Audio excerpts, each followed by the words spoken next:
Hey folks, this is Josh, Stoney Ridge Farmer. Welcome to the farm vlog today. We told you we were going to do it, and now we're going to do it. We're going to walk you around this Kubota B3350, and I'm going to tell you what I think about it. A few things that I like, a few things that I don't like, and why you should pick a tractor like this, and why you might not want to pick a tractor like this. So come along today. We'll do a quick review of this compact tractor, the B3350 from Kubota. All right?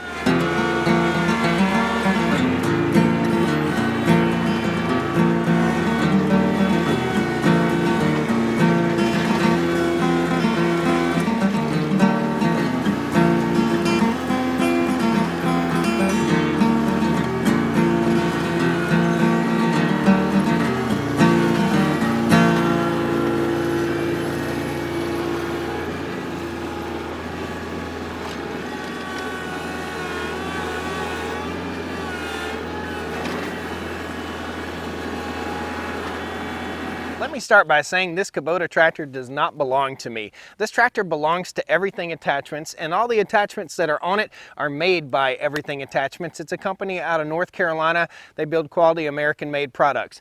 We're going to talk about the Kubota because I've never had a compact tractor before. I've only had the utility-sized tractor. This is a 33 horsepower B3350 tractor. It has a bunch of cool features on it that I'd like to take you around, and I'd just like to talk to you a little bit about the feel of the tractor, what it feels like to be behind the wheel, to utilize this tractor, the things that are comfortable, and the things I think could be improved upon. Now, I may be a little bit different consumer than you because I'm a 6'5" dude. I'm 6'5", 270 pounds. I'm a whole lot of guy for a tractor like this. So take these things into consideration when you're buying a tractor for yourself. If you're a 150 pound, 5'9" guy, you may not need something as big as what I need. And we are on 200 acres here, so you may not need something as big as I need to handle 200 acres. But all in all, I'm very happy with the tractor. It's done a great job. I'm gonna take you around, I'll show you some of the features of it and show you the things I do like and show you the things I don't like. So I'm guessing this would apply to most of your B-series tractors. The hood latch is right here. Basically, you just lift up the hood and you don't have any hydraulics in here to hold the hood up. There's a little chock. So you raise your hood and you lift up here, and there's a little spot somewhere on here where we chock up our hood. There we are. So there's a little hole right here that lines up and we can chock up our hood. Now, before you start any tractor, before you start working with any tractor, I think it's a good practice to check and make sure that the radiator is clean. There's a little filter right here that goes in place that you can pull all the goodies out of your radiator, and you can see we've been doing some work here, so we'll get all that stuff out of there. We'll slide this guy back in.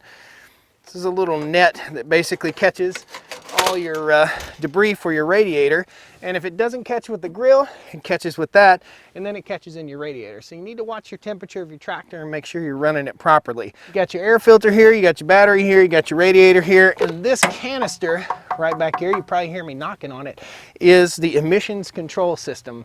We'll talk a little bit more about the emissions control soon. So the first thing you need to do when you get to your tractor is you need to walk around it, you need to check it and make sure everything's safe, and you need to check your oil. And that brings me to something that I don't like about this tractor. So for checking the oil, you have to raise the hood all the way up, and you have to search way back in here. I'll get you a little closer. So in order to check the oil, I had to search way back in here and dig back and find behind these hydraulic lines the oil dipstick. To me, it doesn't make any sense for that thing to be way back in there out of the way. I don't think you should have to pop the hood every time you operate the tractor. I feel like if you're going to be able to check the oil, you should be able to check it from somewhere outside the hood. So that's one disappointment that I have with this tractor. That's one of not very many disappointments. So if you got to crack the hood to check the oil, that's okay. No biggie. Let's get up here and talk about the operator station. Very easy to use, very easy to operate. Power steering feels really good. It's a smaller tractor, it's a 33 horsepower tractor. I look like I'm on a big lawnmower, to be honest with you, but this thing is much more capable than any big lawnmower you've ever seen. Pretty simple. You've got a low, medium, and high right here. You engage your PTO right here on this side. On the other side is your rear lift and your four-wheel drive engagement. This tractor has agricultural tires on it, but I'm sure that you can get these little tractors, and probably even more commonly you get these tractors with an industrial tire. Now this is a hydrostatic drive transmission. In other words, with my big John Deere tractor, I have to shift gears. This one, all I have to do is mash a pedal. We'll get you over here and we'll show you that here in just a minute. You got a brake pedal, you got a forward and reverse, and that's all you got. So this tractor is a hydrostatic drive tractor. In other words, you have a pedal that rocks back and forth over here, and that goes forward and it goes backwards. Pretty simple, pretty easy to operate, as easy as a riding lawnmower, really. You've got medium, low, and high. You can engage your PTO right here with this handle.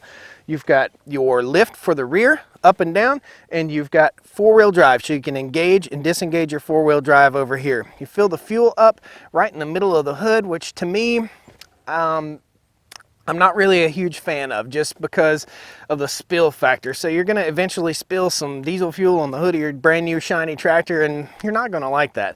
This tractor has about 100 hours on it. I wanted to wait until I used it for several hours before I could give you a good review.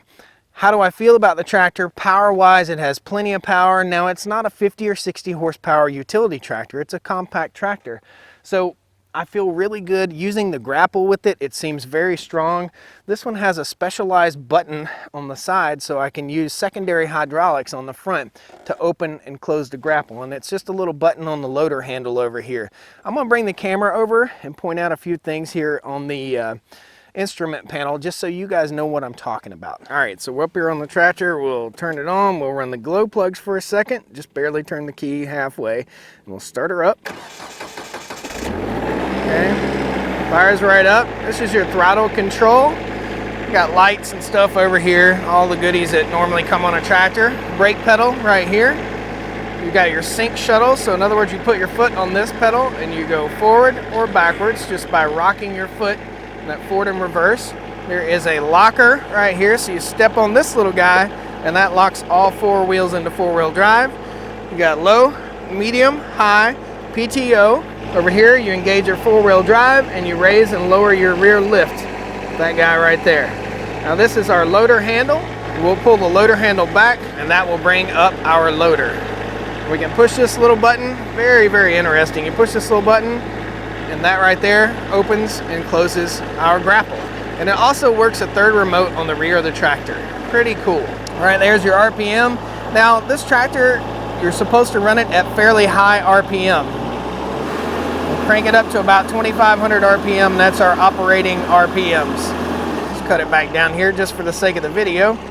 These two buttons right here control your emissions control system, and I'll talk to you a little more about that in a second. Let's turn it off. So let's get down to brass tacks on the tractor. The things that I don't like where the fuel filler is located. I don't like that you have to pop the hood to check the oil.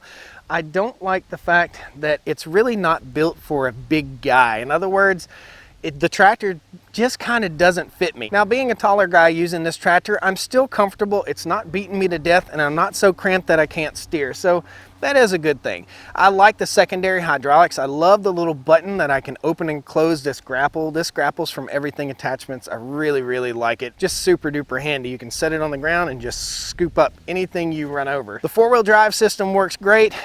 I don't have any troubles with it getting stuck. It's a very lightweight tractor. It's good for a guy who's looking for a tractor for land that's probably under 20 or 25 acres, something like that. You can hook a little bush hog to it, a plow to it. We've done some tilling with it. We've ran this cultipacker that's on the back of it.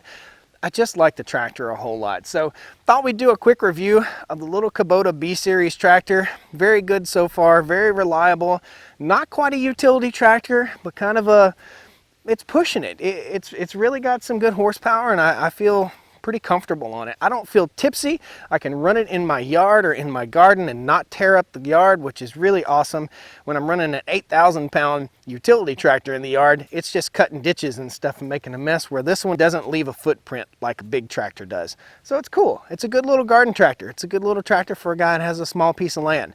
Guys, if you want any more tractor advice, we're going to be popping out a few more videos on choosing the right tractor for your land, choosing the right implements for your land, and we'll give you just a few tidbits here on the channel about how to choose the right things for your piece of land, depending on the size of the piece of land you have, and also depending on what you want to do. This is a great little tractor for having a garden, for working in your yard, for having a piece of land that's somewhere between 5 and 25 acres.